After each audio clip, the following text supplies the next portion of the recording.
Hi friends, welcome to my channel. స్వరగతం తెలుసుకుని ఇంట్లో అడుగుపెట్టి అభి జానుకి చుక్కలు చూపిస్తున్న రోషిని. అసలు ఇదంతా ఎలా జరిగింది తెలుసుకునే ముందు ఇప్పటి వరకు మా వీడియోని కనుక లైక్ చేయకపోతే ఒక్క లైక్ చేయండి. మా ఛానల్ని సబ్స్క్రైబ్ చేసుకుని పక్కనే ఉన్న గంట సింబలపై ఆల్ అని క్లిక్ చేయండి. అప్పుడే మేము పెట్టే ప్రతి వీడియో మీరు మిస్ కాకుండా చూసేవచ్చు. బాబీ అయితే తను కన్న తల్లి అనుకుంటున్న రోషిణిని చూసి ఒక్కసారిగా షాక్ అవుతాడు. అమ్మ అమ్మ వచ్చింది. అమ్మ ఇప్పటి వరకు నాకు ఎప్పుడూ కనిపించలేదు. ఇప్పటి వరకు కనిపించినా నాకు తెలియదు కదా, చూసి ఉండను. కానీ ఇప్పుడు అమ్మని చూస్తూ ఉంటే నాకు ఎంతో సంతోషంగా ఉంది అంటూ బాబీ అయితే తన మనసులో అనుకుంటూ ఉంటాడు. అమ్మతో నేను మాట్లాడాలి, అమ్మని ఎలాగైనా ఒప్పించాలి, అమ్మని అసలు నువ్వు నన్ను ఎందుకు వదిలిపెట్టావని అడగాలి, అమ్మ ప్రేమ పొందాలి అంటూ బాబీ అయితే ఇక రోషిణిని చూసి తన మనసులోనే పదే పదే అనుకుంటూ ఎంతగానో బాధపడుతూ ఉంటాడు. ఇక రోషిణి అయితే తను ప్రేమిస్తున్నానన్న వ్యక్తితో మాట్లాడుతూ ఉంటుంది. ఇదంతా చూస్తున్న బాబీ, అమ్మా నన్ను ఎలా వదిలిపెట్టాలి అనిపించిందమ్మా, నీకు నన్ను ఎలా వదిలేసుకోవాలనిపించింది అంటూ అనుకుంటూ ఇక ఇంటికైతే వస్తాడు. ఇంటికి వచ్చిన తర్వాత ఇక స్వరాత్ అయితే మాట్లాడుతూ ఉంటాడు. నేను ఈరోజు నా కన్న తల్లిని చూశాను. నా కన్న తల్లి స్కూల్కి ఇన్స్పెక్షన్ పని మీద వచ్చింది. అందుకని నేను అమ్మ అడ్రస్ తీసుకున్నాను. నేను తనని కలుసుకోవాలి అనుకుంటున్నాను. నువ్వు నాతో పాటు వస్తావా కన్న తల్లి?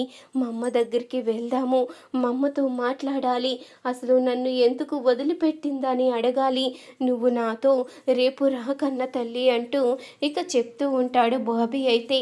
ఆ మాటకి ఇక స్వర అయితే ఒక్కసారిగా షాక్ అవుతుంది. ఇదేంటి బాబీ ఎలా అడుగుతున్నాడు, ఇప్పుడు నేను ఏం చెప్పాలి, రాను అంటే బాధపడతాడు అంటూ వస్తాను బాబీ, అంతకన్నానా, నువ్వు సంతోషంగా ఉంటాను అంటే ఏం చేయడానికన్నా నేను సిద్ధంగా ఉన్నాను అంటూ ఇక స్వర అయితే చెప్తూ ఉంటుంది. ఇక స్వర అయితే బాబీకి అలా చెప్పిన తర్వాత చాలా టెన్షన్గా ఆలోచిస్తూ ఉంటుంది. అభి సార్ ఎవరో అమ్మాయి ఫోటో తీసుకొచ్చి ఈ ఫోటో అయితే గొడవ ఉండదని చూపించారు. ఇప్పుడు అమ్మాయి వచ్చింది. ఇప్పుడు బాబీ కన్న తల్లి అంటూ అమ్మ అంటూ వెంట పడేటప్పుడు తనకి బాబీ ఎవరో తెలియదు కాబట్టి కోపంగా సమాధానం చెప్తే బాబీ మనసు తట్టుకోలేదు, వాడు బాధపడతాడు. ఇప్పుడు ఈ సమస్య నుంచి ఎలా పరిష్కారం తీసుకురావాలి, బాబీని ఎలా కాపాడుకోవాలి అంటూ ఇక ఎంతగానో కుమిలిపోతూ ఉంటుంది స్వర. ఇక ఇంటికి వెళ్ళిన తర్వాత స్వర అయితే ఆలోచిస్తూ ఉంటుంది. ఇంతలో లావణ్య అయితే వస్తుంది. ఏంటి స్వరమ్మ అంత దీర్ఘంగా ఆలోచిస్తున్నావు, ఏమైంది అంటూ ఇక లావణ్య అడుగుతూ ఉండగా, ఏమీ లేదు లావణ్య, ఎందుకో ఆ దేవుడు నా జీవితంతో ఇలా ఆడుకుంటున్నాడు. అభి సార్ నా ఫోటో చూపించడం ఇష్టం లేక, నేనే బాబీ కన్న తల్లినని చెప్పలేక ఎవరితో ఫోటో తీసుకువచ్చి ఈవిడే నీ కన్న తల్లి, నువ్వు పుట్టగానే వదిలేసి వెళ్ళిపోయింది అని ఈజీగా అబద్ధం చెప్పేశారు. కానీ బాబీ మనసులో ఆ ఫోటోవే ముద్రపడిపోయింది. తన తల్లిని వెతకాలన్న పంతంతో ఉన్నాడు. ఈరోజు ఆ అమ్మాయి కనిపించింది. ఇప్పుడు అడ్రస్ కూడా తీసుకున్నాడు. రేపు కలుస్తానని అడుగుతానని అంటున్నాడు. ఒకవేళ అక్కడికి వెళ్ళి తనని నిలదీస్తే నీకు నాకు సంబంధం లేదు, నేను నీ కన్న తల్లినే కాదని ఆవిడ చెప్పిన తర్వాత బాబీ మనసు ముక్కలైపోతుంది.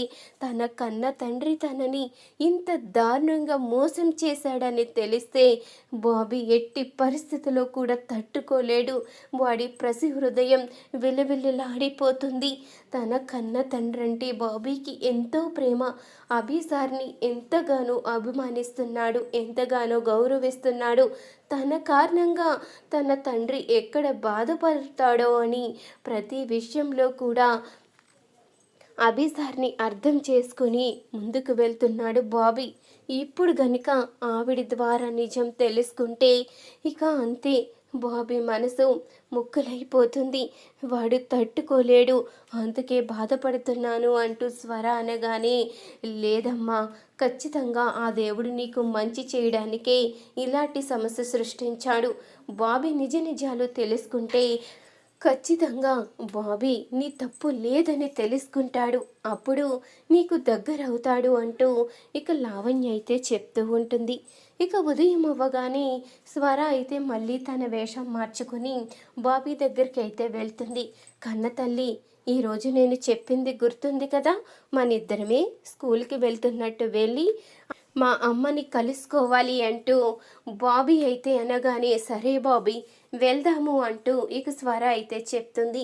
ఇక అభి అయితే స్కూల్లో దేబెట్టడానికైతే వస్తూ ఉండగా, లేదబ్బాయి, నువ్వు రావాల్సిన అవసరం లేదు, ఈరోజు నేను కన్న తల్లిని తీసుకుని డ్రైవర్ అంకుల్తోనే వెళ్తాను అంటూ ఇక బాబీ అయితే అభితో చెప్పి స్వరాన్ని తీసుకుని అయితే బయలుదేరుతాడు. ఇక స్వర అయితే కంగారు పడుతూ ఉంటుంది. అభి కూడా తన మనసులో అనుకుంటూ ఉంటాడు, ఇదేంటి అసలు బాబాయ్ ఎందుకు ఇలా మారిపోతున్నాడు, ఏం జరుగుతుంది అంటూ అభి అయితే ఆలోచిస్తూ ఉంటాడు. ఇక బాబీ అనుకున్న విధంగానే రోషిని దగ్గరికి అయితే వెళ్తాడు. ఇక అడ్రస్ ప్రకారం రోషిని దగ్గరికి వెళ్ళి అమ్మ అని పిలవగానే ఇక రోషిని అయితే ఒక్కసారిగా షాక్ అవుతుంది. ఇదేంటి, అసలు ఈ బాబు ఎవరు, నన్ను అమ్మాని పిలుస్తున్నాడు అంటూ అనుకుంటూ ఉంటుంది. ఇంతలో ఇక స్వర అయితే సైగ చేస్తుంది, ఏమీ మాట్లాడొద్దు అని. ఇక పనున్నట్టు స్వర అయితే పక్కకి వచ్చి రోష్నిని కూడా రమ్మని మొత్తం జరిగిందైతే చెప్పడంతో రోష్ని అయితే నిర్ణయించుకుంటుంది, నేను ఇప్పటి వరకు పెళ్ళి చేసుకోకూడదు అనుకున్నదే ఈ కారణం చేత. పెళ్ళైన తర్వాత మగవాళ్ళకి అహంకారం అన్నది పెరిగిపోతుంది. భార్యని అర్థం చేసుకోకపోగా ఇలా నిందలు వేసి ఇలా దూరం చేసుకుంటూ ఉంటారు. అందుకని నేను పెళ్ళి చేసుకోకూడదు అనుకున్నాను. కానీ నీ కథ వింటే నా గుండె తరుక్కుపోతుంది. ఇప్పుడు బాబీ నన్ను కన్న తల్లి అనుకుంటున్నాడు. నేనే వాడి కన్న తల్లినని మీ ఆయన చెప్పాడు కాబట్టి నేను ఇంట్లో అడుగు పెడితే ఎవ్వరూ కూడా మాట్లాడడానికి కూడా సరిపోరు. నేను ఆ ఇంట్లో అడుగు పెడతాను. నీ జీవితానికి ఇలా అన్యాయం జరగడానికి కారణమైన ఆ ఝాన్సీకి తగిన గుణపాఠం చెప్తాను. మీ ఆయనకు కూడా బుద్ధొచ్చేలా చేస్తాను అంటూ ఇక రోషిని అనగానే ఇంతలో ఇక స్వర అయితే అర్థం చేసుకున్నందుకు చాలా థ్యాంక్స్, నా బాబు ఎక్కడ బాధపడతాడో అని ఇలా పక్కకు తీసుకువచ్చి మీకు జరిగింది చెప్పాను తప్ప వాళ్ళ మీద ప్రతీకారం తీర్చుకోవాలని కాదు అంటూ ఇక చెప్తూ ఉంటుంది. స్వర అయితే నువ్వు మంచితనంతో వాళ్ళని వదిలిపెట్టొచ్చు, నేను మాత్రం వదిలిపెట్టను అంటూ ఇక రోషిని అయితే బాబీ దగ్గరికి వస్తుంది. ఇక కన్న తల్లిలా దగ్గరికి అయితే తీసుకుంటుంది.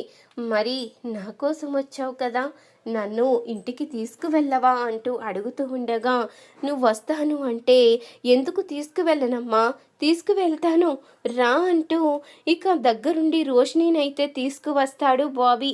ఇక రోషినిని తీసుకురాగానే ఇక అభి అయితే రోషినిని చూసి ఒక్కసారిగా షాక్ అయిపోతాడు.